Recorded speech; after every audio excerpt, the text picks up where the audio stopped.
аймактык бүтүндүгүн жана көз карандысыздыгын коргоого ант берем.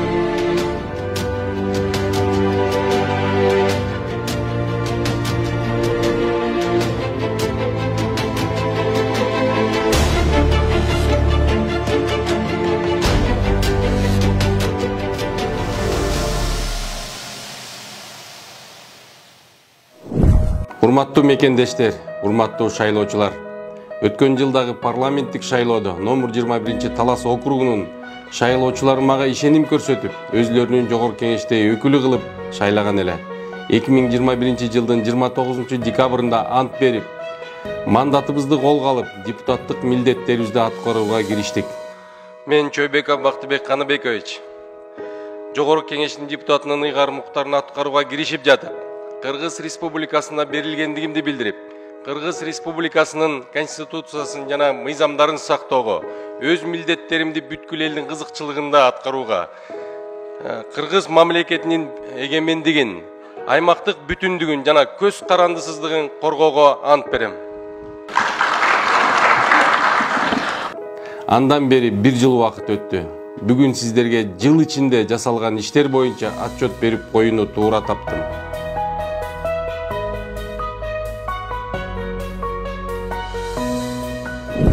Кыргыз Республикасынын жогорку кеңешинин 7-чакырылышынын ишмердиги парламенттин түзүмүн бекитүүдөн башталды. Бүгүнкү күндө жогорку кеңеште 8 тармактык комитет түзүлүп, өзүнүн ишмердигин алып барууда.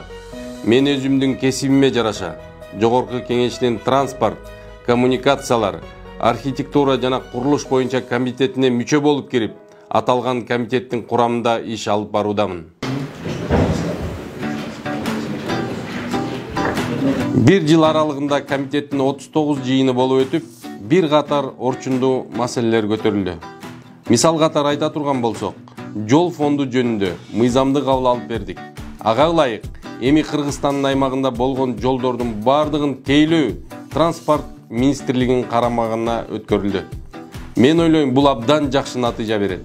39 жыйындын ичинен 10 көчмө жыйын өткөрүп, аймактардагы маселелерди жеринен көрүп келдик. Кесиптештер менен бирге дээрлик бардык областтарга барууга үлгүрдүк.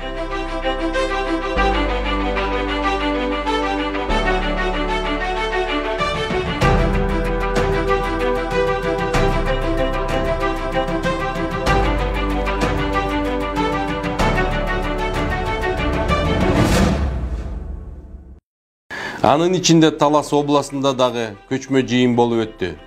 3 күнгө созулган көчмө жыйындын алкагында областтагы социалдык объектилердин курулушу, капиталдык оңдоп түзөө иштери, жолдордун абалы сыяктуу бир катар көйгөйлөр менен таанышып чыктык. Жол маселеси дагы мынакей Талас областы боюнча быйыл 31 километр жол басылды. Ошонун эң негизгиси өтмөк ашуусу болду. Анан приоритеттүү болгон жаздан бери көтөрүлүп келаткан ушу ашуутөр маселесин ТЭОзун иштеп чыгуу тапшырмасын бердик. Кудай буйрса. Карач эмнелердин тегизин. Мына бири алда жерде бир эки эле участок экен. Ача турган. Калганын баары мына тегиз. Көгөй Нылды ортосундагы 12 километр жол кийинки жылга мынакей 9 километр титулдук кагазга киргизебиз деди. Биз ойлоп атабыз, ошо бирөт эле ошо 9 километрди токтотпой эле 12 километр кылып, ошону энди жыл бүтүрүп берели депчи. Талдык апырыч, эми атайын ушул жолго сизди алып келдим. Ушул жерде элдин суранычы мынакей канча деген мындай Facebook баракчаларга жазды, өзүм дагы келдим. Ушул жерде шайлоодо дагы жүрдүм эле ушул жол жердечи. Ушул жолду 1,5 километр калып туруп, кийинки жылдын биринчи ушул титулдун биринчисинин тизмесине кирип ушул жолду бүтүрүп берип коюңузчу мынакей. Рахмат.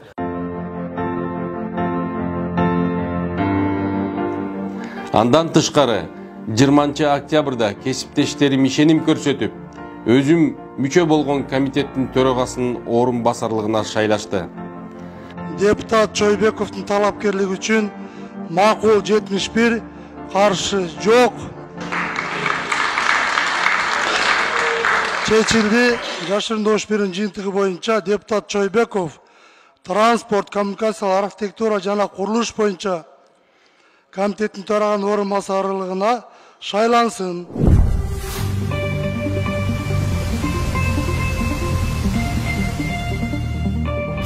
Жогорку Кеңештин ишмердигинин маанилүү бөлүгү парламенттик эл аралык уюмдардагы ишмердик түзөт.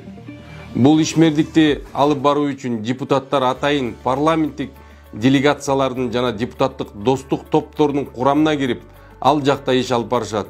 Мен бүгүнкү күндө 5 депутаттык достук топтун курамында мүчөмүн. Алардын алкагында Россия Федерациясынын элчиси урматтуу Николай Удовиченко мырза менен, Катар мамлекетинин элчиси Абдулла Ахмед Аль-Сулейти мырза менен жана Германиянын элчиси Габриела Гелил айым менен жолугушуулар болуп өттү.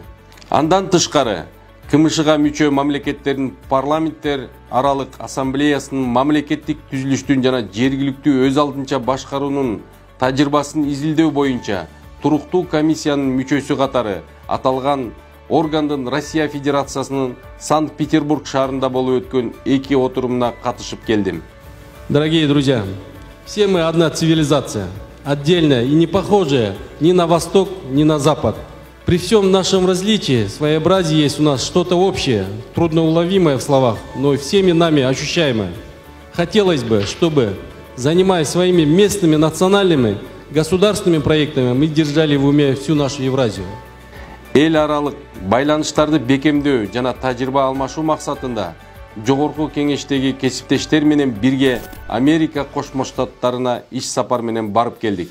Ал жактан АКШнын мамлекеттик жана жергиликтүү бийликтеринин иш алып баруусун жана өз ара аракеттенүүсүнүн жеринен көрүп, бийлик жана жарандык коомдун өкүлдөрү менен жолугуп, тажрыйба алмашууга жетиштик.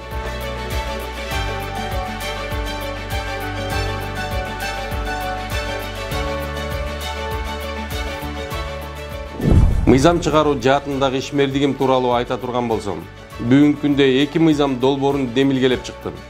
Биринчиси, Кыргыз Республикасынын Жогорку Кеңеши тарабынан контролдук иш милдеттерди жүзөгө ашыруунун тартиби жөнүндө. Экинчиси, Кыргыз Республикасынын мамлекеттик тили жөнүндө. Мындан тышкары, Жогорку Кеңештин бир катар депутаттары менен бирге билим берүү жөнүндө Кыргыз Республикасынын мыйзамын демилгелеп жатабыз. Ага ылайык бүгүнкү күнгө чейин иштеп келген билим берүү жаатындагы бир нече мыйзамдар бир мыйзамга бириктирилип, бул тармактагы укуктук жөнгө салуу иретке келтирилмекчи. Бул мыйзам чындыгында эле абдан прогрессивдүү болду десем туура болот. Мисал катары айта турган болсок, мамлекеттик билим берүү мекемелердин тартыштыгын кыскартуу үчүн жеке билим берүү мекемелерин ачуунун жол жоболору жөнөкөйлөштүрүлүп жатат. Ваучердик каржылоо системасын киргизүү сунушталууда. Дагы бир маанилүү жагдай. Бүгүнкү күнгө чейин мыйзамдык жөнгө салуунун сыртында калып келген орто кесиптик билим берүү тармагынын укуктук макамынын негиздерин мыйзам менен бекитүү сунушун киргизип жатам. Бул боюнча аталган тармактын өкүлдөрү менен кеңири талкууда болуп өттү. Күчтүү мамлекет курабыз десек, анда биздин күчтүү ушул билим берүү системасын жакшылап бекемдеш керекпиз да. Бизде 2 жол бар. Бирөөсү системаны жакшылап бекемдеп макамын бекитип туруп берейли. Экинчиси болсо анда өз алдынча кой берейли. Мынакей 93 миңге жакын студентиңиздер бар экен, 12% бюджетине экен, калган пайызын бары контракт болуп атат. Эгерде карап чыгайлы, анда өзүн каржыласын анда булар. Шуга тийишпейли, анда кой берейли буларды дагы. Мен сиздердин көңүлүңүздөгү шайлоочулар эмес, талапкердин маселесине бургум келип турат. Борбордук шайлоо комиссиясынын алдында түзүлгөн Кыргыз Республикасынын шайлоо мыйзамдарын жакшыртуу боюнча ведомстволор аралык жумушчу топтун курамында дагы мыйзам чыгаруу жаатында ишмердикти жүргүзүп жатам. Аталган жумушчу топтун мүчөсү катары өткөн шайлоолордогу кемчиликтерди эске алуу менен алдыда боло турган шайлоолорго оптималдуу мыйзамдык базаны түзүүнүн үстүнөн иштеп жатабыз.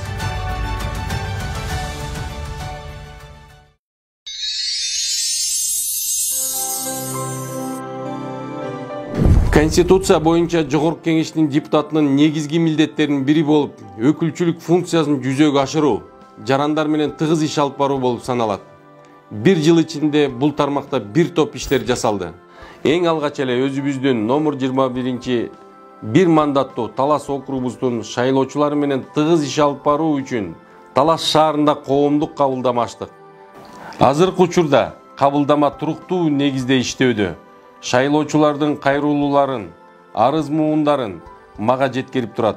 Аларды жеринен чечиле тургандарын жергиликтүү бийлик менен чечип, чечилбеген парламентте көтөрүп жатам. Жогорку кеңешке келген шайлоочулар менен дагы тыгыз иш алып барып жатам.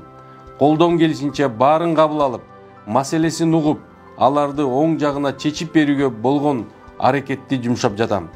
Кагаз жүзүндө келип түшкөн ар бир кайрылуу дагы кароосуз калган жок. Алар менен таанышып чыгып, тийиштүү мамлекеттик органдарга жолдоп, жоопсуз калтырбоого аракет кылып жатабыз. Округга барып, эл менен жеринен иштөө жагындагы активдүү алып барууга аракет кылып жатам. Ар бир айда кеминде бир жолу таласка барып, көйгөйлүү маселелер менен таанышып, аларды жогорку кеңештин трибунасынан көтөрүп, чечүүгө аракеттер көрүлүп жатат. Таласка болгон иш сапарыбыздын алкагында Талас областында жалгыз жогорку окуу жай Талас университети бар. Акылбек Үсөмекович, Алмазбек Акунжановичти, Минтранстын замдарын, Минтранстын министрин тачатып бүттүк. Ушул жерде Таластан шайланып келген депутаттар. Стратегиялык багыттагы өтмөк жолун быйыл салынабы, салынбай, ошого айтасызбы? 28 эмсек бар экен Кыргызстан боюнча. Бардык ижарада отурат экен да. Ошон үчүн ушул маселени мына губернаторлор макул болуп атат. Ушуларды чечип берип койсок, биздин майыптарыбызга айтып атпайм, 200 миңден ашык майыпыбыз бар экен. Ушуларга бир шарттарды түзүп берип койсок, жок дегенде ушул тарабынан. Мен сиздердин көңүлүңүздөрдү ушул бүгүнкү күндөгү кымбатчылыкка бургум келип отурат. Анын ичинен курулуш материалдары абдан кескин түрдө абдан кымбаттады да. Июль айында болсо, бир ай толугу менен Таласта болуп, шайлоочулар менен жолугуп, округдагы жана областтагы маселелер менен жеринен иш алып барды.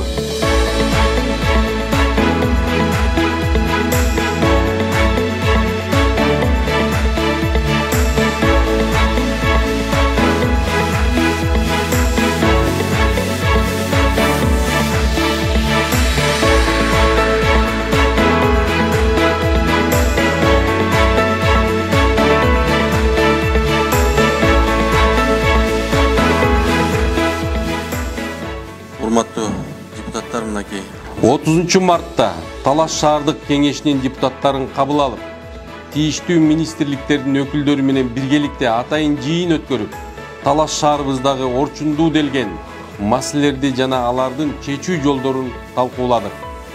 20 майда болсо, номер 21 бир мандаттуу Талас округуна кирген бардык 17 айыл өкмөттүн башчыларын жана айылдык кеңештин төрагаларын чогултуп, мамлекеттик органдар менен иш алып баруунун жакшыртууга арналган атайын окуу семинарын өткөрдүк. Бир жыл аралыгында аткарылган иштер кыскача ушундай. Командабыз менен бирге пландап, ойлонуштуруп жаткан дагы башка бир топ жакшы долбоорлор бар. Аларды келе жаткан жылы ишке ашырууга болгон аракетибизди жумшайбыз. Урматтуу мекендештерим, урматтуу шайлоочуларым, жасалып жаткан иштер, депутат катары кабыл алынган ар бир чечим биринчи кезекте өлкөнүн кызыкчылыгы үчүн болуп жатат. Албетте, сиздер берген ишенимди актоого, сиздерди уят кылбаганга болгон аракетимди жумшап келе жатам жана мындан ары дагы ушул багытта иштей бермекчимин. Эң башкысы өлкөбүздө тынчтык, элибизде ынтымак болсун. Бар болуңуздар.